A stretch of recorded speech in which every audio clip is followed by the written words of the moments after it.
முஸ்லீம் தலைவர்களை பற்றின ஒரு சின்ன ஒரு அறிமுக உரையோடு தான் செய்ய போகிறா. அதில் முதலாவதாக டிபி ஜெயா 1883 1960 வரங்காட்டியும் ஸ்ரீலங்காவுக்கு சர்வீஸ் பண்ணவர். DP Jaya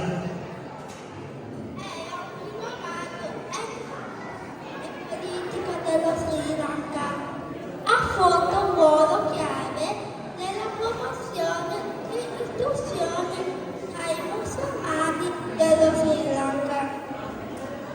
Ha contribuito alla creazione di istituzioni educative per la comunità musulmana.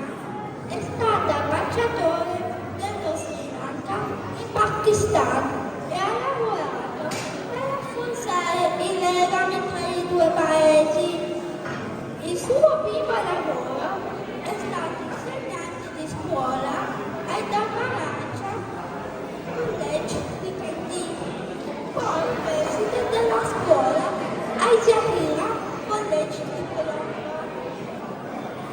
DP Jayah Sri Lanka முஸ்லீம்களில் கல்வி விஷயத்தில் மிகுந்த ஒரு பங்களிப்பு செஞ்ச ஒரு தலைவர். எங்கள் எல்லாருக்கும் தெரியும். அவர் ஸ்ரீலங்கான எஜுகேஷன் சிஸ்டம் அதில் மிச்சம் ஒரு பங்களிப்பு செஞ்சு ஒருத்தர். அதே போல் அவருக்கு ஃபஸ்ட்டு அவர் இது டீச்சராக தான் அவரை வேலையை தொடங்கினார். அவங்க எல்லாருக்கும் தெரியும், கண்டிப்பாக தர்மராஜா காலேஜில் டீச்சராக இருந்துட்டு கொழும்பு சஹிரா காலேஜில் பிரின்சிபலாகவும் இருந்தார். அதே போல் டிபி ஜெயா பாகிஸ்தான் அம்பாசிடராகவும் ஒர்க் பண்ணி பாகிஸ்தானுக்கும் ஸ்ரீலங்காவுக்கும் உள்ள ரிலேஷன்ஷிப்பில் ஒரு பெரிய ஒரு தாக்கத்தை ஏற்படுத்தின ஒரு தலைவர். அடுத்ததாக பேச போகிறது மரிக்கார் சித்திலபே பற்றி. Informatore sociale, educatore e scrittore. Ha fondato le prime scuole musulmane moderne dello Sri Lanka, promuovendo l'istruzione dei musulmani. Ha contribuito alla creazione della conferenza educativa musulmana di Sri Lanka, che ha migliorato il sistema scolastico islamico. Ha scritto libri sull'Islam e ha lavorato per il benessere della comunità. சித்திலபே எல்லாருக்கும் தெரியும். அவரும் ஸ்ரீலங்காவோட முஸ்லீம்களுடைய எஜுகேஷனில் support பண்ணின ஒரு தலைவர்.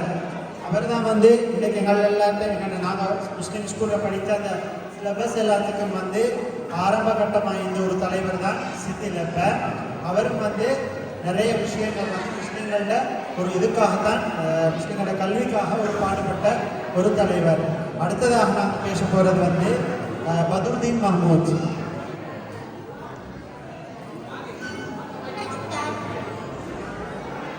È stato ministro dell'istruzione e ha giocato un ruolo chiave nello sviluppo dell'educazione per i musulmani dello Sri Lanka. Ha promosso la costruzione di scuole e l'inclusione della lingua tamil nell'istruzione nazionale. Ha lavorato per migliorare l'accesso all'istruzione superiore per gli studenti musulmani. Badurudeen Mahmood உங்களுக்கு தெரியும். அவரும் ஸ்ரீலங்காவோட முஸ்லீம்களோட கல்விக்கு பங்களிப்பு செஞ்ச ஒரு பெரிய தலைவர் ஒன்று தான். இன்றைக்கும் கண்டியில் ஒரு பெரிய ஒரு ஸ்கூல் அவரோட பேரில் இருக்குது. அவர் அமைச்ச ஒரு ஸ்கூல் தான் பதுருதீன் மஹ்மூத் காலேஜ். இன்றைக்கி அப்படி ஒரு ஸ்கூலோட கண்டியில் சிட்டியில் எடுக்கிறன்றது உண்மையில நாங்கள் நினச்சி பார்க்க இல்லாத ஒரு விஷயம். அப்படியான சர்வீஸ் எல்லாம் செஞ்ச ஒரு தலைவர் தான். நாங்கள் இப்போ பேசின 3 தலைவர்களும் பதுருதீன் மஹ்மூத் ஐகண்டம், சித்திலபே, மற்றது டிபி ஜெயா 3 பேரும் எஜுகேஷனுக்கு சப்போர்ட் பண்ணின தலைவர்கள். அதாவது அவங்க சப்போர்ட் பண்ணினதால தான் இன்றைக்கு எங்களோட எஜுகேஷன் இந்த லெவலில் இருக்குது.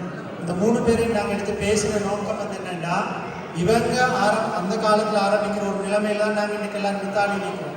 ஆனால் எங்களோட பிள்ளைகளுக்கு கல்வியை நாங்கள் எவ்வளோ கொடுக்குறோமோ அவ்வளோதான் எங்களோட கம்யூனிட்டி இத்தாலியில் எஸ்டாப்ளிஷ் ஆகி இயங்கிடும். இத்தாலியில் எங்களோட கம்யூனிட்டி ஒரு நல்ல லெவலுக்கு போகணும்னு சொன்னால் அதுக்கு நாங்கள் எங்களோட பிள்ளைகளை ஃபர்ஸ்ட்டில் ஸ்ட்ராங் பண்ண வேண்டியது எஜுகேஷன். எங்களோட முன்னைய தலைவர்கள் எல்லாரும் செஞ்ச வேலை அதுதான், எடுகேஷனை தான் ஸ்ட்ராங் பண்ணிங்க. இந்த மாதிரி ஒரு நல்ல தருணத்தில் இந்த விஷயத்தை உங்கள் எல்லாருடைய பகிர்ந்துக்கிறதுல மகிழ்ச்சியாக இருக்குது. ஜஸாக்குமுல்லாஹு கைரன்.